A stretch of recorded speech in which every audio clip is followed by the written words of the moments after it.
Hello friends, मैं शिवशंकर और आप मेरे साथ इस वीडियो में पढ़ेंगे तीसरा चैप्टर जो कि 7th क्लास की ज्योग्राफी का है और उसका नाम है हमारी बदलती पृथ्वी। यानी कि हमारी पृथ्वी जो है कैसी बदल रही है, इसके बारे में हम अध्ययन करेंगे। तो चलिए देखते हैं कि कैसे बदल रही है पृथ्वी और किन कारणों से बदल रही है। तो स्थल मंडल क्या होता है, यानी कि हमने इनके बारे में क्या किया, स्थल मंडल, वायुमंडल, जल मंडल, जैव मंडल, इनको हमने पढ़ लिया है। ठीक है, अब उसके बाद हम क्या देखते हैं कि ये जो स्थल मंडल है अनेक प्लेटों में विभाजित है, जिन्हें हम स्थल मंडलीय प्लेट कहते हैं। ठीक है, ये क्या होते हैं, जो स्थल मंडल है वह बहुत सारे प्लेटों में बटा हुआ है, इनको हम स्थल मंडलीय प्लेट कहते हैं।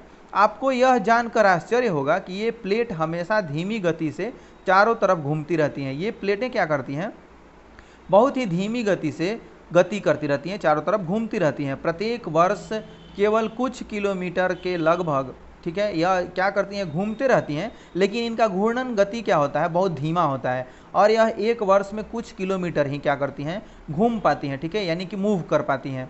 अब हम देखते हैं कि पृथ्वी के अंदर पिघले हुए मैग्मा में होने वाले गति के कारण ऐसा होता है। ये किस कारण होता है, तो पृथ्वी के अंदर पिघला हुआ मैग्मा है, उसमें गति होती है, उसके कारण ऐसा होता है। अब पृथ्वी के अंदर पिघला हुआ मैग्मा एक वृत्तीय रूप में घूमता रहता है। ठीक है, ये क्या करता है, एक सर्कल में घूमता रहता है, जैसा कि आप नीचे देखेंगे क्रियाकलाप में ये चीज़ें दिखाई गई है। अब हम देखते हैं कि ये क्या आप जानते हैं, बॉक्स में जो दिया हुआ है, एक रंगीन कागज़ की छोटी सी गोली लीजिए। ठीक है, क्या करना है आपको, गोली लीजिए और इसे जल के आधे भरे बीकर में रख दीजिए। अब बीकर को क्या करना है आपको, तिपाई पर रख करके, यानी कि जो स्टैंड होते हैं उन पर रख करके गर्म कीजिए। ये बीकर को क्या करना है, आपको रख करके गर्म करना है। अब जल गर्म होने पर आप देखेंगे कि क्या होता है, जल को जब आप गर्म करते हैं तो उसके बाद आप अनुभव करेंगे और देखेंगे कि गर्म जल की परतों के साथ कागज़ की गोली भी ऊपर उठती है और ठंडे पानी की परतों के साथ यह गोली नीचे बैठ जाती है। क्या होता है, यह नीचे बैठ जाती है। पृथ्वी के अंदर स्थित पिघला हुआ मैग्मा भी इसी प्रकार से गति करता है। यानी कि यह बात समझाई जा रही है आपको कि ऐसे ही क्या होता है, पृथ्वी के अंदर जो मैग्मा स्थित है वह गति करता है। अब हम यह देखते हैं कि प्लेट की इस गति के कारण पृथ्वी की सतह में क्या होता है, सतह पर परिवर्तन होता है, परिवर्तन होता रहता है।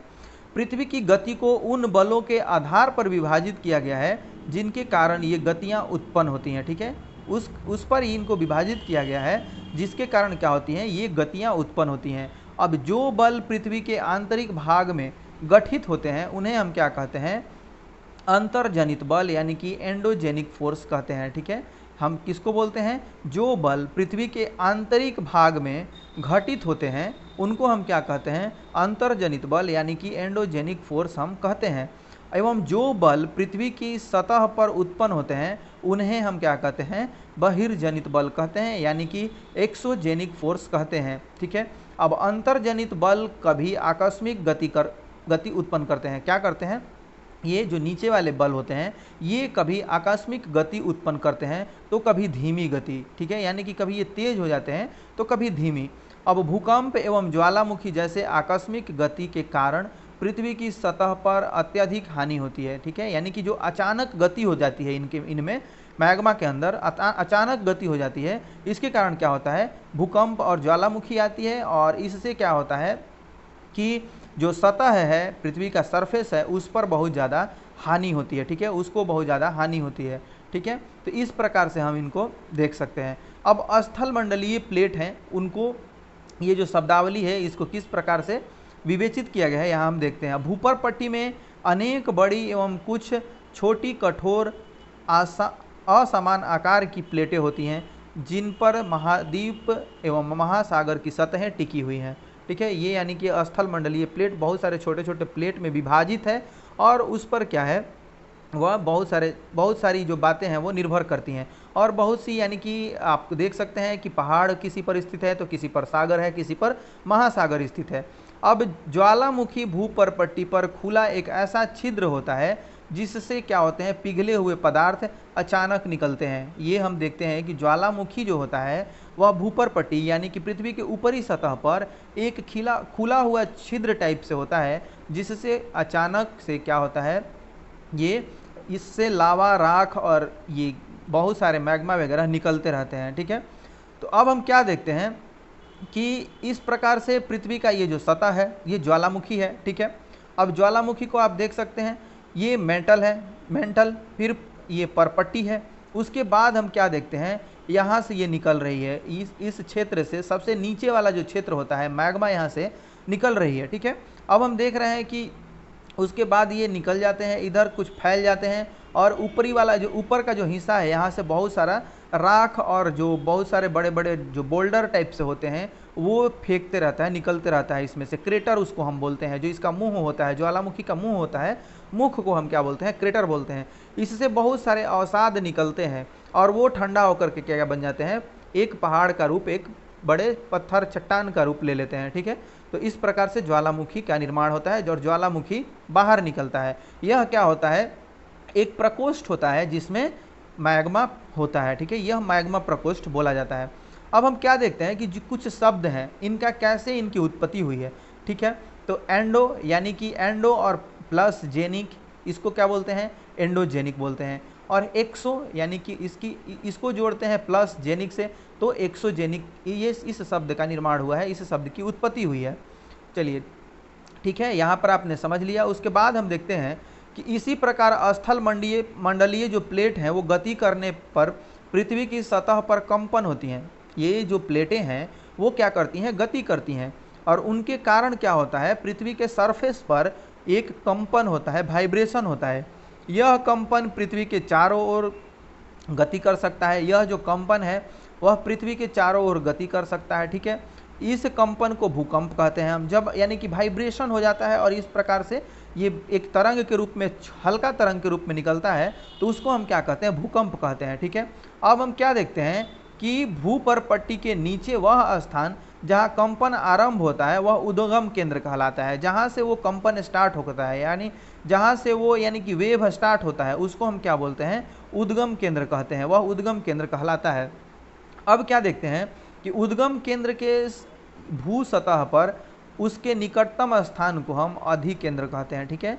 यानी कि अधिकेंद्र से कंपन बाहर की ओर तरंगों के रूप में गमन करती है, ठीक है। अधिकेंद्र से ही क्या करता है, कंपन बाहर की ओर तरंग के रूप में यानी कि वेव के रूप में गमन करता है, ठीक है। और यह देखते हैं कि अधिकेंद्र के निकटतम भाग में सर्वाधिक हानि होती है। जो अधिकेंद्र होता है भूकंप आने के बाद उसके निकट वाले भाग में, निकट वाले हिस्से में सबसे ज़्यादा हानि होती है, एवं अधिकेंद्र से दूर बढ़ने के साथ साथ भूकंप की तीव्रता धीरे धीरे क्या होती है, कम होती चली जाती है, ठीक है। इस प्रकार से आप भूकंप को समझ सकते हैं। अब यहाँ से आप इसको देख सकते हैं कि ये भूकंप किस प्रकार से, अब यहाँ आप देखेंगे तो ये प्लेटें हैं, ठीक है। ये जो आप प्लेट सीमा है, अब इनमें क्या होता है, आप देखेंगे कि यह वह स्थान है जहाँ से भूकंप उत्पन्न होता है, ठीक है। वह भूकंपीय ऊर्जा का उद्गम केंद्र को दर्शाया जा रहा है यहाँ से। अब ये यहाँ से क्या हो रही है, भूकंपी तरंगों की दिशाओं में बाहर की ओर निकलती हुई, ये बाहर की तरफ से एक वेव की तरह से निकल रही हैं ये, ठीक है। अब ये अभिकेंद्र होता है, यहाँ पे क्या होता है, सबसे ज़्यादा विक्षोभ उत्पन्न होता है और यहीं से ये तरंग के रूप में बाहर की तरफ निकलती हैं, और यहाँ क्या होता है, सबसे ज़्यादा हानि होती है। जैसे जैसे आप आगे बढ़ते जाएंगी ये तरंगे ये कमज़ोर होती जाएंगी और उस क्षेत्र में क्या होगा, हानि कम होगी, ठीक है। तो अब हम देखते हैं कि ये जो भूकंपीय तरंग है, भूकंपीय तरंगे 3 प्रकार की होती हैं, ठीक है। पहला है पी तरंगे अथवा अनुदैर्ध्य तरंग, एस तरंग यानी कि अनुप्रस्थ तरंग, और एल तरंग यानी कि पृष्ठीय तरंग, ठीक है। तो अभी यही जानना है हमें कि पी तरंग यानी कि अनुदैर्ध्य तरंग, एस तरंग यानी कि अनुप्रस्थ तरंग, और एल तरंग यानी कि पृष्ठीय तरंग। इन तरंगों के गुण धर्म विश्वकोश से ज्ञात करने का प्रयास कीजिए, यानी कि जो आप ये विश्वकोश हैं उससे इसको जानने का कोशिश कीजिए। बहुत सारे ऐसे जियोग्राफिकल टर्म्स होते हैं जो उनमें दिए रहते हैं, लेकिन आगे की क्लास में आपको मिल जाएंगे, बहुत ज़्यादा मशक्क़त इससे करने की ज़रूरत नहीं है, ठीक है। तो अब आगे देखते हैं हम और इनको समझने की कोशिश करते हैं। सबसे पहले हम यह देखते हैं कि हम भूकंप का भविष्यवाणी नहीं कर सकते हैं, ठीक है। भूकंप कुछ ऐसी अभी यानी कि प्राकृतिक आपदाएं हैं जिनको ये पहले से नहीं बताई जा सकती, यानी कि इनके बारे में आप भविष्यवाणी नहीं कर सकते हैं। कोई इनके लिए ऐसा तंत्र अभी विकसित नहीं हुआ है जिससे इनकी भविष्यवाणी की जा सके, ठीक है। लेकिन कुछ जानवर हैं, ठीक है, उनका व्यवहार क्या होता है, बदल जाता है। कुछ जानवरों का क्या होता है, व्यवहार बदल जाता है। ये उसको भांप लेते हैं, ठीक है, ये उसको भांप लेते हैं कि हाँ यहाँ भूकंप आने वाला है। और कुछ मछलियाँ हैं जो तालाब में क्या होती हैं, हलचल पैदा कर देती हैं। कुछ जानवर हैं जैसे कुत्ते वगैरह, वो भी क्या करते हैं, इसके तरंगों को पहले ही जान लेते हैं और वो उनके अंदर भी एक क्या होता है, डर का माहौल बन जाता है और ये वो इधर उधर भागने लगते हैं। ठीक है, जानवरों का व्यवहार अध्ययन करके इसको हम पता लगा सकते हैं। तालाब की मछलियाँ ये क्या होती हैं, इनमें एक एक्साइटमेंट हो जाता है, एक उत्तेजना होती है इनमें, एक अलग तरह का इनके अंदर परिवर्तन देखने को मिलता है। सांप भी क्या होते हैं, सांपों का धरातल पर आना, ये भी धरातल पर आ जाते हैं। ठीक है, तो ये सभी क्या है, एक तरह से सूचना है कि भूकंप आने वाला है। अब हम देखते हैं कि क्या आप जानते हैं, ठीक है, क्या आप जानते हैं कि भूकंप का मापन एक यंत्र से किया जाता है जिसे हम भूकंप लेखी कहते हैं, यानी कि ये इसको हम बोलते हैं सिस्मोग्राफी। ठीक है, सिस्मोग्राफ से हम क्या करते हैं, भूकंप को मापते हैं। अब भूकंप की तीव्रता रिक्टर स्केल पर मापी जाती है। जिस भूकंप की तीव्रता 2 अथवा उससे कम होती है उसका प्रभाव नहीं के बराबर होता है। अब जिस भूकंप की तीव्रता 5 होती है वह वस्तुओं के गिरने से क्षति पहुंचा सकता है, यानी कि वो हिल डुल करके क्या होता है, वो वस्तु गिर जाती है नीचे और उससे आपको क्षति हो सकती है। कोई जो ऊपर आपने वस्तु रखी हुई है, यानी कि जो फूल के गमले हैं या ऊपर आपने रैक पर कुछ रखा हुआ है, वो सब गिर करके आपको क्षति पहुंचा सकते हैं। भवन आदि को नुकसान पहुंचने का इसके इस तीव्रता में कम चांस होता है। ठीक है, उसके बाद हम क्या देखते हैं कि जिस भूकंप की तीव्रता 6 अथवा उससे अधिक होती है वह बहुत शक्तिशाली क्या होती है, वह बहुत शक्तिशाली होती है अथवा उससे अधिक हानि हो सकती है हमें। ठीक है, ये जो 6 होता है उससे अधिक होता है और वह शक्तिशाली होती है। जिसकी तीव्रता 7 होता है वह क्या होता है, अथवा अधिक होता है, 7 या उससे अधिक होता है, वह सर्वाधिक शक्तिशाली समझा जाता है। ठीक है, तो आप यहाँ पर ये नहीं समझेंगे कि जिसका 4 है, ठीक है, यानी कि हमने मान लिया कि 4 है, 4 तीव्रता का भूकंप है, तो अब हम देख रहे हैं कि 4 है, उसके बाद 6 का है, तो 4 से 6 का आप ये ना समझें कि बस इसकी तीव्रता जो है वो 1.5 गुनी बढ़ जाएगी, नहीं, इस भूकंप की जो शक्ति है वह लगभग 1000 गुनी बढ़ जाती है। ठीक है, तो ये आप समझने का कोशिश करेंगे कि सिर्फ यह 1.5 गुना ही नहीं बढ़ता, 4 से 6 ही नहीं होता, ये क्या होता है 1000 गुना बढ़ जाता है उसकी जो शक्ति होती है। अब हम क्या देखते हैं कि एक भुज में भूकंप आया था, भुज में भूकंप के झटके, ये बहुत ही विनाशकारी भूकंप था। ठीक है, यानी कि 26 जनवरी 2001 को भुज शहर में रिक्टर स्केल पर 6.9 की तीव्रता वाला भीषण भूकंप आया था। इससे बहुत ज़्यादा हानि हुई थी। ठीक है, इस प्रकार से क्या हुई थी, वहाँ पे बहुत बड़ी हानि हुई थी। अब हम यहाँ यह देख लेते हैं कि भूकंप से बचाव की तैयारी कैसे करें। ठीक है, यानी कि उससे किस प्रकार से हम बच सकते हैं। तो भूकंप के दौरान कहाँ आश्रय लें, ठीक है, उसके लिए सुरक्षित स्थान कौन सा हो सकता है, तो सुरक्षित स्थान हो सकता है रसोई के काउंटर या मेज के नीचे। ठीक है, यानी कि जो रसोई में स्लैब होते हैं वहाँ पे आप छुप सकते हैं। दीवार के अंदरूनी कोने में आप क्या कर सकते हैं, रह सकते हैं। उसके बाद किससे दूरी बना करके रहें, तो आग वाले स्थान से दूर रहें, चिमनी के आसपास नहीं रहें आप। ठीक है, उसके बाद टूट सकने वाली खिड़कियों, दर्पण एवं तस्वीर की फ्रेम से आप दूरी बना करके रहें। अब पहले से तैयार रहें। ठीक है, पहले से तैयार कैसे रहें, तो अपने दोस्तों एवं पारिवारिक सदस्यों के बीच जागरूकता फैलाएं एवं आपदा का सामना विश्वास से करें। एक अपने अंदर क्या करें, कॉन्फिडेंस डेवलप करें कि ये जो झटके हैं वो ख़त्म हो जाएंगे और अपने अंदर मतलब हौसला बनाए रखें आप। ठीक है, ये भूकंप लेखी का है फिगर। उसके बाद हम क्या देखते हैं, मुख्य स्थलाकृतियाँ क्या हैं, तो अपक्षय एवं अपर्दन नामक 2 प्रक्रमों द्वारा दृश्य भूमि लगातार विघटित होती रहती है। जो दृश्य भूमि है यानी कि जिनको हम देख पाते हैं वो लगातार विघटित होती रहती है।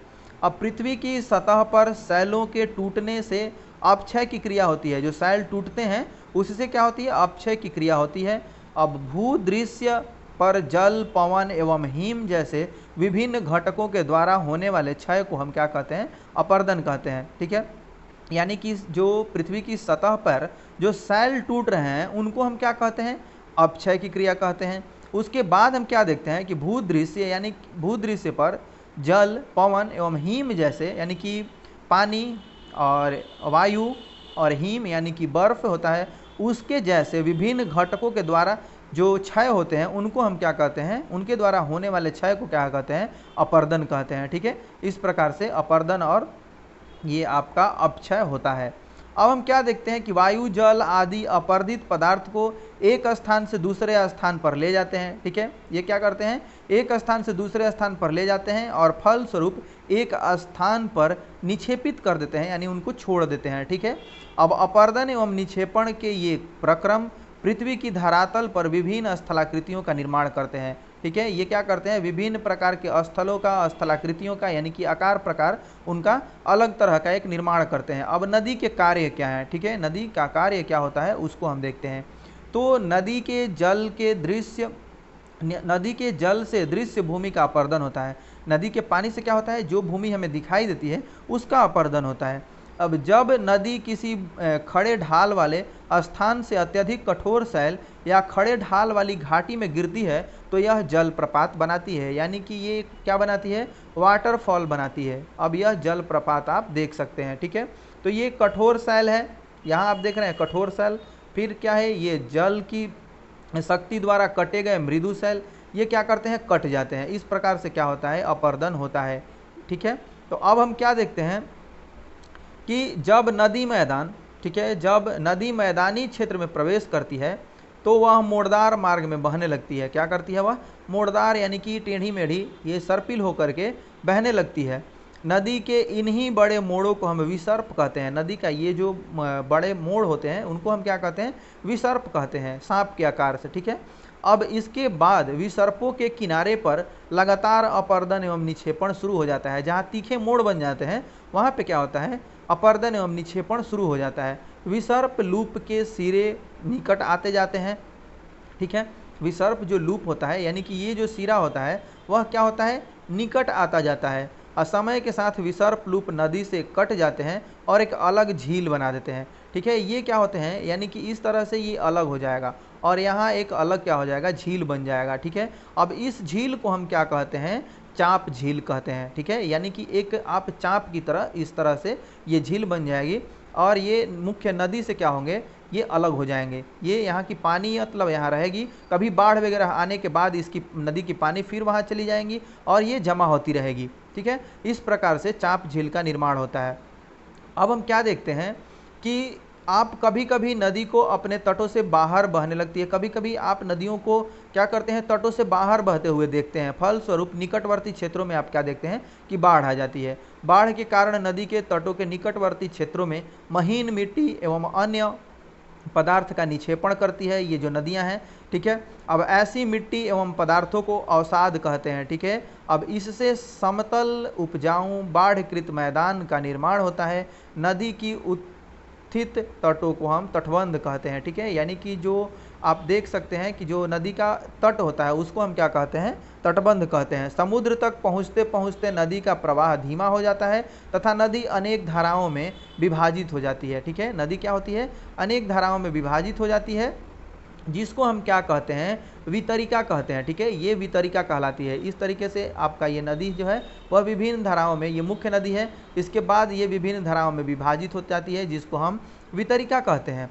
अब यहाँ नदी इतनी धीमी हो जाती है कि यह अपने साथ लाए मलबे का निक्षेपण करने लगती है। ठीक है, ये जो इसके साथ मलबे आते हैं वो उनको निक्षेपित कर देती है, वहीं पर छोड़ देती है। अब प्रत्येक वितरिका अपने मुहाने का निर्माण करती है। सभी मुहानों के अवसादों के संग्रह को हम क्या कहते हैं, डेल्टा कहते हैं, और इस प्रकार से अवसादों के संग्रह से एक डेल्टा का निर्माण होता है। ठीक है, इस प्रकार का डेल्टा जो सुंदरवन का है वह बहुत ज़्यादा ही प्रसिद्ध है। अब ऊपर कुछ छूटा हुआ पार्ट है उसको हम लोग देख लेते हैं कि किस प्रकार से, ये आपका चाप झील है। ठीक है, इस प्रकार से ये क्या होता है कि ये यहाँ पर आई हुई थी, इधर तक होगी। ठीक है, और उसके बाद ये छूट जाता है इधर से और ये कम होता जाता है और ये चाप झील क्या होता है, इससे अलग हो जाता है। ठीक है, अब इधर भी आप देखेंगे कि अगर ये पानी इधर से कट जाता है और यहाँ पर एक भूमि का छोटा टुकड़ा आके बन जाता है, उसको हम क्या कहते हैं, आगे जो निर्माण होता है उसको हम चाप झील बोलते हैं। ठीक है, तो इस प्रकार से चाप झील का निर्माण होता है। और तटबंध के बारे में भी आप समझ गए होंगे, तो क्या आप जानते हैं, इनको हम देख लेते हैं कि क्या आप जानते हैं अथवा नहीं जानते हैं। अब विश्व के हजारों छोटे छोटे जलप्रपात है। विश्व में कितने, तो हजारों छोटे छोटे जलप्रपात है। सबसे ऊंचा जलप्रपात दक्षिण अमेरिका के वेनेजुएला का एंजेल जलप्रपात है। ठीक है, यह वेनेजुएला में है, यह इसका नाम क्या है, एंजेल। अब हम क्या देखते हैं कि अन्य जलप्रपात उत्तरी अमेरिका में कनाडा तथा संयुक्त राज्य अमेरिका की सीमा पर स्थित नियाग्रा जलप्रपात है। ठीक है, ये नियाग्रा जलप्रपात है जो यूएसए और कनाडा को क्या करता है, उसकी सीमा जो है यानी कि जो विभाजन रेखा है, विभाजन करने वाली, वहाँ पर यह अवस्थित है। अब हम क्या देखते हैं कि ये इसके बारे में देखते हैं कि जलप्रपात नियाग्रा जलप्रपात है। और हम क्या देखते हैं कि अफ्रीका एवं जाम्बिया, अफ्रीका में जाम्बिया एवं जिम्बाब्वे की सीमा पर स्थित विक्टोरिया जलप्रपात है। जो अफ्रीका महाद्वीप है उसके ये दो आप देख रहे हैं कि कंट्री हैं, जाम्बिया एवं जिम्बाब्वे, उनकी सीमा पर कौन सी झील स्थित है, जलप्रपात स्थित है, तो उनकी सीमा पर ये विक्टोरिया जलप्रपात स्थित है। तो इस प्रकार से कुछ विश्व के प्रमुख और प्रसिद्ध जो जलप्रपात हैं उनको यहाँ पर दिया हुआ है, जिनको मैंने आपको बता दिया। ठीक है, तो नियाग्रा को भी आपने पढ़ा, विक्टोरिया को भी पढ़ लिया। ये सभी क्या है, जलप्रपात हैं जो किसी अन्य देश में स्थित हैं और उनके सीमा के साथ ये लगते हैं। अब हम देखते हैं, डेल्टा तक हमने देख लिया था, फिर समुद्री तरंग के कार्य क्या हैं। समुद्री तरंग जो होता है उसका क्या कार्य होता है। समुद्री तरंग के अपर्दन एवं निक्षेपण तटीय स्थलाकृतियाँ बनाते हैं। ये क्या बनाते हैं, एक तट पर नए नए तरह की स्थलाकृतियों का निर्माण करते हैं। समुद्री तरंगें लगातार शैलों से टकराती रहती हैं। जो समुद्री तरंग है वह लगातार जो शैल हैं यानी कि जो आप देखते हैं उनसे टकराती रहती हैं, जो बालू पत्थर ये सब होते हैं उनसे लगातार वो टकराती रहती है, जिससे दरार विकसित होता है। इससे क्या विकसित होता है, इससे दरार विकसित होता है। समय के साथ ये बड़ी और चौड़ी होती जाती है। दरार क्या होते हैं, बड़े और चौड़े होते चले जाते हैं। इसके बाद हम क्या देखते हैं कि इनको समुद्री गुफा कहते हैं। इस प्रकार से ये समुद्री गुफा में परिवर्तित हो जाते हैं। ये सैल हैं, ठीक है। अब इनसे बार बार ये टकराती जाती है, जो समुद्री लहरें हैं, तरंगे हैं, वो टकराती जाती हैं और इनको ये क्या करती हैं, तोड़ देती हैं बीच के भाग को और एक गुफा का निर्माण करती है। इनको हम समुद्री गुफा बोलते हैं, ठीक है। अब हम देखते हैं कि इन गुफाओं, जो ये गुफा हैं, इन गुफाओं के बड़े होते जाने पर इनमें केवल छत ही बचते हैं। ये क्या करते हैं, इनको बीच से खाली कर देते हैं और सिर्फ छत ही बन जाते हैं। इनको हम क्या कहते हैं, तटीय मेहराब कहते हैं। ये तटीय मेहराब बनाते हैं इस प्रकार से, ठीक है, यानी कि आर पार हो जाते हैं। पहले तो ये सैल होते हैं, लेकिन बाद में टकराते टकराते ये इसके तरंगे क्या करती हैं, इनको तोड़ देती हैं, आर पार कर देती हैं। केवल ये छत बच जाते हैं, ऊपर के बीच से खाली हो जाते हैं, ठीक है। इस प्रकार से ये तटीय मेहराब बनते हैं। अब देखते हैं कि लगातार अपर्दन छत को भी तोड़ देता है। अपर्दन होता रहता है, तरंगे इसको अपर्दित करते रहती हैं। उसके बाद क्या देखते हैं कि लगातार जो अपर्दन होता है वह छत को भी तोड़ देता है, ठीक है, और केवल दीवार बचती है। ये छत भी टूट गया, इधर से सिर्फ एक दीवार बच गया, ठीक है। ये जो दीवार है, ये दीवार जैसी आकृति है, उसको हम क्या कहते हैं, स्टैक कहते हैं। यानी कि ये जो भाग बचता है आपका स्टैक कहलाता है, ठीक है, ये स्टैक हो जाता है। अब हम क्या देखते हैं कि समुद्री जल के ऊपर लगभग ऊर्ध्वाधर उठे हुए ऊंचे शैलीय तटों को समुद्र भृगु कहते हैं, ठीक है। ये जो ऊपर उठे हुए होते हैं उनको हम क्या कहते हैं, समुद्री भृगु बोलते हैं, समुद्र भृगु बोलते हैं। एक बार फिर से सुन लें कि समुद्री जल के ऊपर लगभग ऊर्ध्वाधर उठे हुए, समुद्री जो जल होता है उसके ऊपर ऊर्ध्वाधर उठा हुआ एक ऊंचा शैल होता है, शैलीय तट को हम क्या बोलते हैं, समुद्र भृगु बोलते हैं। समुद्री तरंगें किनारे पर अवसाद जमा कर समुद्री पुलीन का निर्माण करती हैं, ठीक है। इस प्रकार से अवसाद को जमा करके समुद्री पुलीन का ये निर्माण करती हैं। अब हम देखते हैं कि हिमनद के कार्य क्या है, ठीक है। हिमनद क्या होता है और हिमनद का कार्य क्या होता है, यानी कि जो ग्लेशियर होते हैं, ठीक है, वो। अब देखते हैं कि हिमनद अथवा हिमानी बर्फ की नदियाँ होती हैं। ये क्या होते हैं, बर्फ की नदियाँ होती हैं। हिमानी अपने नीचे की कठोर चट्टानों से गोलास्मी मिट्टी और पत्थरों को अपर्दित करके क्या करती हैं, अपर्दित कर देती हैं और गोलास्मी मिट्टी एवं पत्थर से भूदृश्य का अपर्दन करती हैं, ठीक है। ये जो नीचे की भूमि होती है उसको अपर्दित करते हैं। हिमनद गहरे गर्त का निर्माण करते हैं, ठीक है। ये क्या करते हैं, जो हिमनद हैं वह गहरे गर्त का निर्माण करते हैं, यानी कि एक खाई जैसे गर्त का निर्माण करते हैं। पर्वतीय क्षेत्र में बर्फ पिघलने से उन गर्तों में जल भर जाता है। पर्वतीय क्षेत्र जो होता है उसमें बर्फ जब पिघलती है तो उससे क्या होता है, ये भर जाता है, गर्त में जल भर जाता है और वे सुंदर झील बन जाते हैं, ठीक है।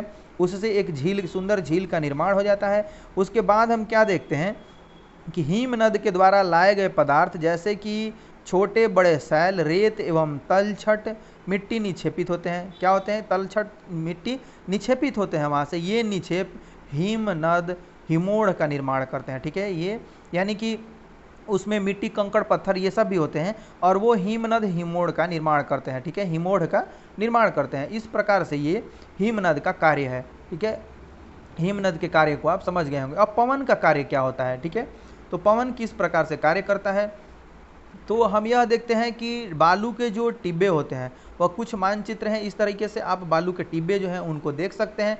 रेगिस्तान में पवन अपर्दन एवं निक्षेपण का प्रमुख कारण है। रेगिस्तान में यही क्या करते हैं, ये अपर्दन और निक्षेपित करते हैं। कौन? तो वायु, पवन। ठीक है, अब रेगिस्तान में आप छत्रक के आकार के सैल देख सकते हैं, यानी कि छाते के जैसा, जिनमें सामान्यतः छत्रक सैल कहते हैं, जिनको हम क्या कहते हैं, जिन्हें सामान्यतः छत्रक सैल कहते हैं। अब पवन सैल के ऊपरी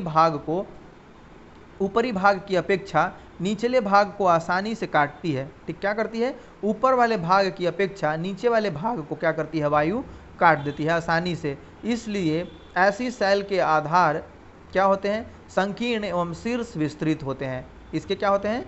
आधार क्या होते हैं? संकीर्ण हो जाते हैं और ऊपर का जो हिस्सा होता है वो क्या हो जाता है? विस्तृत हो जाता है। ठीक है, यानी कि इसका शीर्ष विस्तृत हो जाता है। अब पवन चलने पर यह अपने साथ रेत को एक स्थान से दूसरे स्थान पर पहुंचाते हैं। ठीक है, जब पवन का बहाव रुक जाता है तो यह रेत गिरकर छोटी पहाड़ी बन जाती है, जिनको हम क्या कहते हैं? बालू का टिब्बा बोलते हैं। ठीक है, ये बालू के टिब्बे कहलाते हैं। अब हम क्या देखते हैं कि बालू कण जो होता है, ठीक है, ये जब बालू कण महीन एवं हल्के होते हैं तो वायु उनको उठाकर अत्यधिक दूर ले जा सकती है। क्या करती है? वायु उठा करके बहुत दूर ले जा सकती है। ये बालू कण विस्तृत क्षेत्र में निक्षेपित हो जाते हैं, जिसे क्या कहते हैं? लोएस कहते हैं। ठीक है, ये क्या कहते हैं? ये आप बालू के टिब्बे को देख सकते हैं। और क्या होता है कि जब बालू कण महीन एवं हल्के होते हैं तो वायु इनको उठाकर अत्यधिक दूर ले जा सकती है। जब ये बालू कण विस्तृत क्षेत्र में निक्षेपित हो जाते हैं तो इससे क्या होता है? लोएस कहते हैं। ये जब निक्षेपित हो जाता है ये सब बालू कण, उसको हम क्या बोलते हैं? लोएस कहते हैं। लोएस ये क्या होता है कि चीन में विशाल लोएस निक्षेप पाए जाते हैं। चाइना में ये ज़्यादातर देखे जाते हैं, जो लोएस होते हैं वो पाए जाते हैं। विशाल लोएस निक्षेप वहाँ पे देखे जा सकते हैं। अब क्या है कि बहुत सारी आकृतियां हैं जिनके बारे में हमने पढ़ा है, तो आप यह देख सकते हैं कि इनमें से कौन सा समुद्री तरंग की विशेषता नहीं है। ये जो है वो कौन सी समुद्री तरंग की विशेषता नहीं है? हिमनद की निक्षेपण विशेषता। ठीक है, इस प्रकार से पृथ्वी की आकस्मिक गति के कारण कौन सी घटना होती है। तो बहुत सारी ऐसी चीज़ें हैं जो ज्योग्राफी में आपको छोटी लगती हैं, लेकिन वो परीक्षा में आने के बाद क्या होती हैं? बहुत कठिन लगने लगती हैं। लगता है इसको पढ़ा था कहीं, लेकिन वो दिमाग पे नहीं होता। तो इस प्रकार से आप क्या करें, बहुत बढ़िया एक नोट्स बनाते चलें और इनको बार बार आप देखते रहें और अध्ययन करते रहें। ठीक है, तो अपना नोट्स क्या होता है? बहुत अच्छा आपका गाइड होता है। तो आप इनको पढ़ें, देखें और समझें, उसके बाद एक नोट्स ज़रूर बना लें। तो आप बहुत ही एकाग्रता के साथ वीडियो को देख रहे हैं। आपका बहुत बहुत धन्यवाद। मिलते हैं नेक्स्ट वीडियो में। Thanks for watching this video.